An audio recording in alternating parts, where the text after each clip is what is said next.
Hey everybody, Ian Bremmer here, kicking off the week. Gorgeous outside. It is spring, and I thought we'd focus today on some breaking news out of the United States on Turkey. Those of you following Turkey know it's been a tough couple weeks, couple months, year for President Erdogan. A lot of things going wrong for Turkey right now. They just pulled their country out of the Istanbul Conventions, European agreement that meant to protect women. And he also just sacked his new central bank governor. That's 4 central bank governors in 2 years. The economy is not doing well. The Turkish lira is getting crushed. His domestic popularity not going well. And as a consequence, he's cracking down on the pro-Kurdish People's Democratic Party, the HDP. In fact, they're making a legal effort to just close it down right now, the second biggest opposition party in the country, and a bunch of other stuff. But the big news is that Erdogan is about to face another diplomatic challenge, which is from the United States, as I've heard from the White House, that President Biden is going to recognize the 1915 killing of Armenians under the Ottomans' rule as a genocide.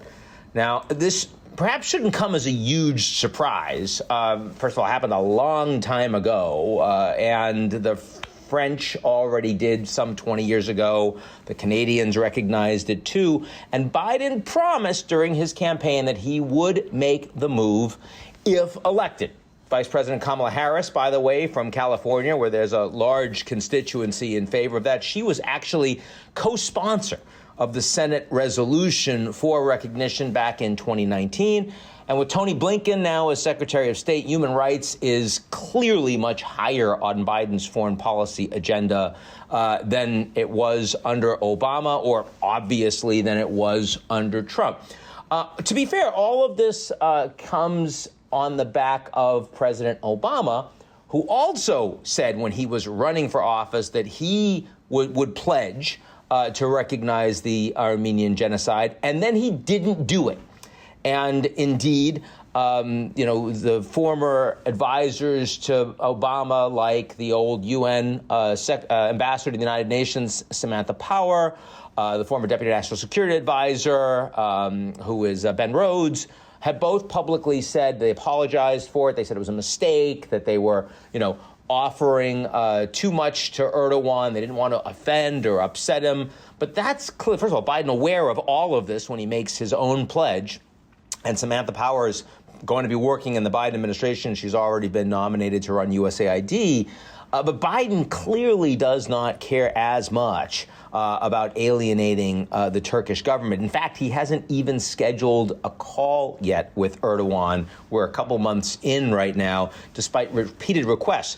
And the mood is getting worse. I've actually heard in the last couple of days from both White House and State Department officials that Biden was incensed when the Turkish president publicly called Biden's comments about Putin, responding to George Stephanopoulos last week about whether he was a killer or not. Erdogan, NATO ally of the United States, said that it was unacceptable for Biden to say that about Erdogan's friend, Vladimir Putin.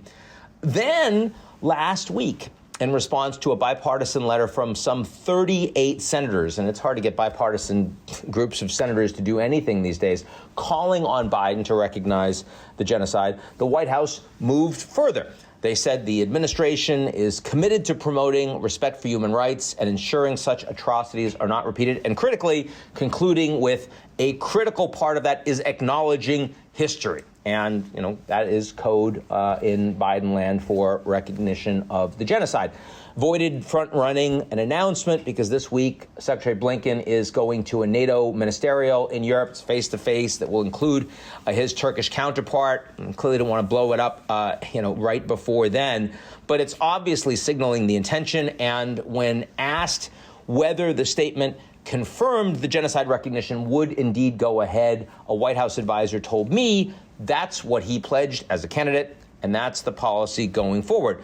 I've also heard from a second White House official asked specifically about an impending announcement on April 24th, which is coming up soon and is the Genocide Remembrance Day, said that Biden is a man of his word. So it's seeming pretty clear at this point, would be the first American president to do so. That's a big deal. Erdogan will clearly be incensed in response to that. But at this point, he's got a pretty limited domestic constituency in the United States. The defense companies are probably the strongest, but much less so after Turkey decided to go ahead and buy this S-400 missile defense system from the Russians, even as an American ally. In any case, Biden has shown much less concern about that kind of backlash, given his willingness to put human rights first and foremost in the relationship with Saudi Arabia, for example, which is by far the most important arms purchaser from the United States in the world.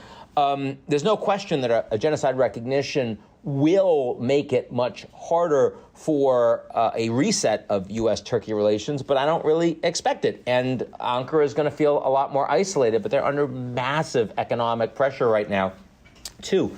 I would say really what this is all about is a broader pivot of the United States from the Middle East, wanting to end the forever wars, not consider the broader Middle East as important to U.S. national security, clearly focusing a lot more on Asia, on the Quad, on challenging relations with China. And all of that makes Biden's own regional decision-making a lot less constrained than historical presidents have been. So pretty big news.